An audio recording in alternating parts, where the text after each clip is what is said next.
बिल्व निमंत्रण मुहूर्त 27 सितंबर शनिवार 2025 को मनाएं। बिल्व निमंत्रण मुहूर्त दोपहर 3:48 से 6:12 तक, अवधि 2 घंटे 24 मिनट। बिल्व निमंत्रण पंचमी तिथि के दिन षष्ठी तिथि प्रारंभ 27 सितंबर 2025 को 12:03 से, षष्ठी तिथि समाप्त 28 सितंबर 2025 को 2:27 तक। बिल्व निमंत्रण सायंकाल में षष्ठी तिथि आरंभ होने पर किया जाता है। कभी कभी सायंकाल से पूर्व ही षष्ठी तिथि समाप्त हो जाती है, किंतु पिछले दिन अर्थात पंचमी तिथि को सायंकाल में रहती है। यदि यह संयोग बनता है तो पंचमी तिथि पर सायंकाल में बिल्व निमंत्रण करना अधिक उपयुक्त माना गया है। दुर्गा पूजा के समय अधिकांश लोग कल्पारंभ,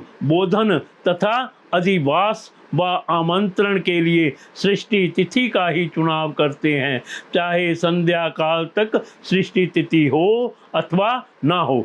धार्मिक ग्रंथों के अनुसार संध्या काल व सृष्टि तिथि का संयोग ही बिल्व पूजा के लिए उपयुक्त समय है। नव पत्रिका प्रवेश सदैव सप्तमी तिथि पर किया जाता है। भले ही संध्या काल पर सृष्टि तिथि उपलब्ध ना होने के कारण बिल्व निमंत्रण पंचमी तिथि पर किया गया हो, कल्पारंभ, बोधन तथा अधिवास व आमंत्रण दुर्गा पूजा के प्रथम दिवस पर किए जाने वाले मुख्य अनुष्ठान हैं। यह सभी अनुष्ठान नव पत्रिका पूजा से एक दिन पहले किए जाते हैं।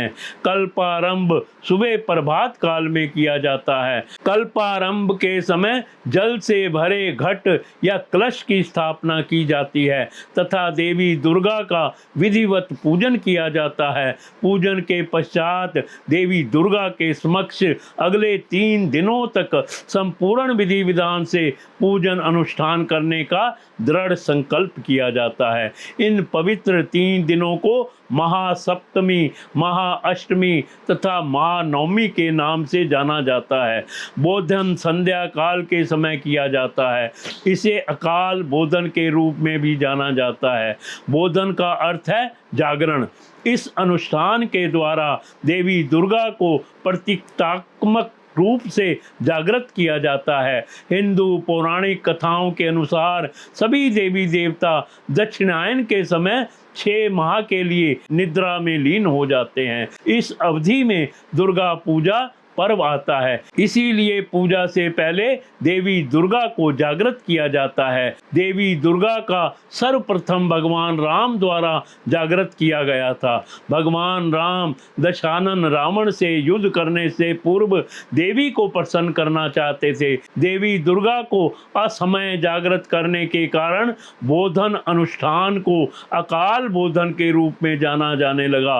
बोधन अनुष्ठान में बिल्व वृक्ष के नीचे जल से भरा एक कलश स्थापित किया जाता है। बिल्व वृक्ष को बेल वृक्ष के नाम में से भी जाना जाता है, जिसके पत्ते शिव पूजन के लिए परम पवित्र माने गए हैं। बोधन के दौरान मां दुर्गा को जगाने के लिए प्रार्थना की जाती है। बोधन अनुष्ठान के पश्चात अधिवास व आमंत्रण संस्कार किए जाते हैं।